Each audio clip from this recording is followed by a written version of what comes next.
안녕하세요. 미국 연준의 금리 인상은 2021년, 22년 동안 해서 10번에서 11번을 올릴 걸로 시사하고 있습니다.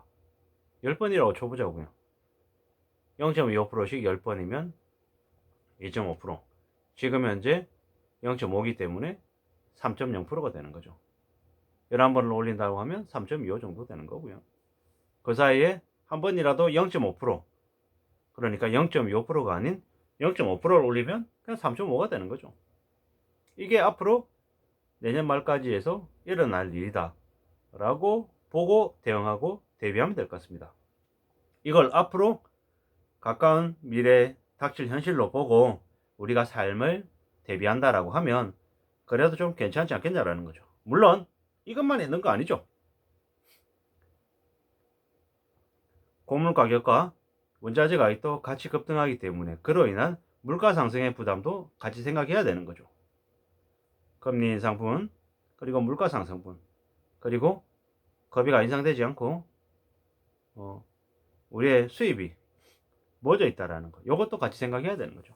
이 세 가지를 같이 염두에 보고 우리가 앞으로 어떻게 살아야 될지를 고민한다면 좀 더 많이 답답할 수 있고 좀 위축이 될 수 있는 건 사실이죠. 근데 그럼에도 불구하고 어떻게든 좀 살아내야겠다, 살아가겠다라는 그런 각오나 다짐은 또 해야 되죠. 그래야 또 우리가 우리의 삶을 더 헤쳐나갈 거니까요. 꽤 많이 힘들고 꽤 막막하잖아요. 앞도 안 보이고 답답하고 버는 돈이 뻔한데 갑자기 뭐 대출 이자가 이렇게 급등하면은 삶이 초토화되는 거죠. 답이 없죠. 그럼 곧바로 뭔가 일을 더 해야 된다라는 그런 생각으로 이제 가게 될 거고요. 뭐 빚지지 않은 사람들, 무리하게 빚이 없는 사람들은 빚이 없는 사람들대로 또 어떻게 또 살아야 될지에 대한 궁리를 안 할 수 없는 거죠. 뭐 제가 이제 몇 차례 계속 말씀을 드리지만은 내부 쇼핑이나 아니면 온라인 쇼핑을 이용해서 좀 소비를 좀 더 이제 뭐 10%든 15%든 20%든 좀 절감하는 방식을 좀 계속 갖는 게 좋겠다. 그리고 당근마켓이나 번개장터 같은 중고거래에 도 적극 활용하는 게 좋겠다. 라는 말씀을 계속 드렸고요. 예. 뭐 주요 품목들에 대한 상품에 대한 가격은 좀 적어서 좀 숙지를 해놓는 게 좋겠다라는 것도 이제 말씀을 드리고 싶고요. 뭐 식품 같은 경우에는 최대한 이렇게 뭐야 이마트 트레이더스 같은 좀 벌크로 파는 그런 곳에서 사서 소분해 가지고 냉동실에 이렇게 저장해 놓고 꺼내서 이제 쓰는 것들이 좋을 것 같고요. 비식품 같은 경우에는 당장 필요한 물건들이 아니면 좀 쌓아 놓고 사용하는 걸 추천드리는데 당근마켓이나 번개장터를 이용해 가지고 이용하면 훨씬 더 좋겠다라는 거죠. 그렇게 살면 우리가 뭐 선진국 국민들하고 살아가는 모습이 아마 비슷해지지 않겠냐라는 거죠. 이웃 나라 일본 같은 경우에는 쇼핑을 할 때 슈퍼마켓을 한 곳에 가서 다 사오는 게 아니라 몇 곳을 들러서 사오죠. 저도 어느샌가 이제 그렇게 조금씩 바뀌어가는 것 같은 거죠. 저도 이제 저희 집 동네에 슈퍼마켓이 두 곳이 있는데 두 곳을 각각 갑니다. 한 곳에서는 주로 딸기를 사는데 이용을 하고요. 나머지 곳에서는 다른 곳에서는 뭐 다른 물품들을 삽니다. 근데 그 물품 사는 걸 비교하죠. 온라인 쇼핑하는 거랑 그 슈퍼마켓 두 곳하고 같이 비교해서 합니다. 근데 뭐 모를 일인 거죠. 이게 점점 더 이제 생활하는 이제 생활비에 대한 압박을 더 받으면 슈퍼마켓 두 곳이 아니라 세 곳, 네 곳, 다섯 곳을 다닐지도 모른다라는 거죠. 이제는 슈퍼마켓에서 이렇게 배포하는 전단지를 보고 그 중에서 정말 내가 살 싼 품목들을 골라가지고 사는 경향이 더 많아진다라는 거죠. 그렇게 점점 더 식비를 아끼려고 좀 더 아둥바둥 거리지 않겠냐라는 거죠. 또한 교통비를 아끼기 위해서 가까운 거리는 걸어가거나 자전거를 이용하는 경우도 많아지는 것 같습니다. 뭐 최근에는 코로나 팬데믹 때문에 2년, 2년 반 동안 대중교통 이용하는 것에 대한 두려움을 가지고 있는 사람들이 자전거를 많이 이용했죠. 뭐 그렇게 바뀌는 것 같습니다. 점점 더. 이웃 나라 일본에 왜 저렇게 자전거를 많이 타고 다니나 하는, 유럽도 마찬가지로 왜 그런가 하고 봤더니 그것 또한 경제적인 이유가 포함이 돼 있었더라는 거죠. 앞으로 우리들도 마찬가지인 거죠. 지금 뭐 얼마 전에 기름값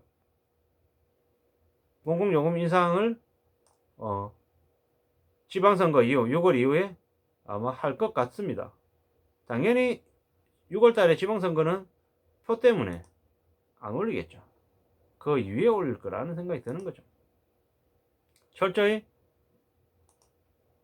앞으로의 정부는 세금이나 뭐 여러 가지 부분에 관련해서 좀 더 공격적으로 아마 올리지 않을까라는 생각이 이제 드는 거죠.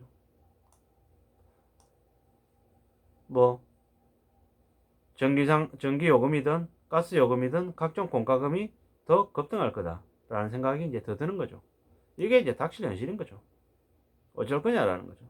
뭐 지금 뭐 금리가 계속 오르는데 대출을 무리하게 B2 연끌해 가지고 빚을 낸 사람들 어떻게 살겠습니까?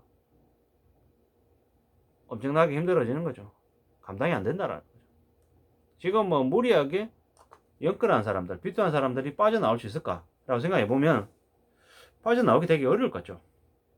거의 지금 이제 무리하게 빚진 사람들의 90% 이상은 지금의 빚을 안고 30년, 40년 그저 죽을 때까지 계속 일하면서 사는 삶을 살게 될 거라는 거죠.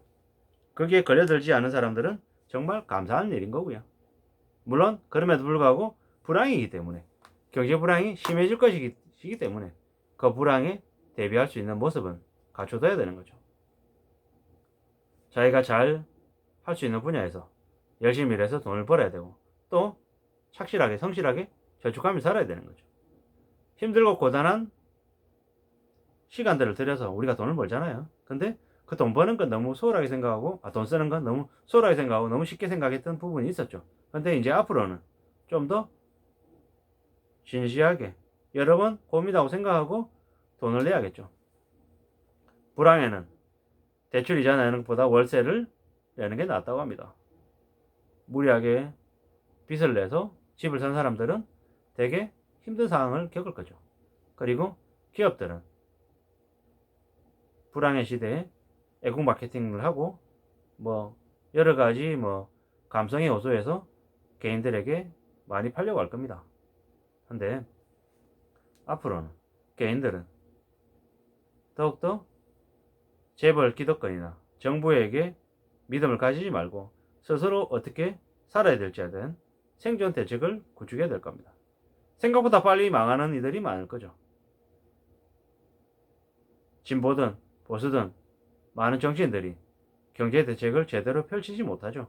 선거를 위해서 자신의 표를 얻기 위해서 움직이는 거지 절대로 정말로 국민들을 위해서 정책을 펼치는 정치인들은 매우 적다라고 봐야 될 것 같습니다. 그렇기 때문에 한국의 경제는 더 암울해지고 더 답답해질 가능성이 크다라는 거죠. 남들이 선동하는 말은 믿지 말아야 되고요. 혁신 없고 의미 없는 그런 말장난하는 것들에 놀아나지 말아야 되겠다라는 거죠. 해외 것이든 국내 것이든 질이 좋고 싼 것을 선택하는 게 낫겠다라는 거죠. 주택도 마찬가지죠. 굳이 비싼 아파트를 사야 되나? 그것 때문에 내 인생을 수십 년간 담보 잡는 게 맞냐? 이런 것들도 잘 생각해 봐야 되는 거죠. 나한테 유리하고 질이 좋으면서 싼 거를 찾는 그런 노력을 들일 필요가 있다는 거죠. 그럴 때 우리의 삶이 조금 더 단단해지지 않겠냐라는 거죠. 소비를 줄이고 저축을 늘리는 게 되게 뻔한 얘기지만 절대 쉬운 일이 아니다. 실천하는 데 있어서는 매우 어렵다라는 말씀을 드리고 싶고요. 자본주의 사회에서는 철저히 대가를 지불해야 됩니다. 집값이 올라서 호의호식 한다고 얘기하는데 그렇게 실제로 빚내서 집 사서 돈 버는 사람은 극소수라는 거죠. 소수의 특별한 사례를 나한테도 적용될 수 있는 일로 착각하는 순간 내가 빚쟁이가 돼서 노예가 된다라는 거죠. 내가 노예가 되면 나의 자식들 또한 나의 아이들 또한 똑같이 노비로 살 가능성이 더 크다라는 거죠. 함부로 내 인생을 남한테 맡기는 일은 없어야겠습니다.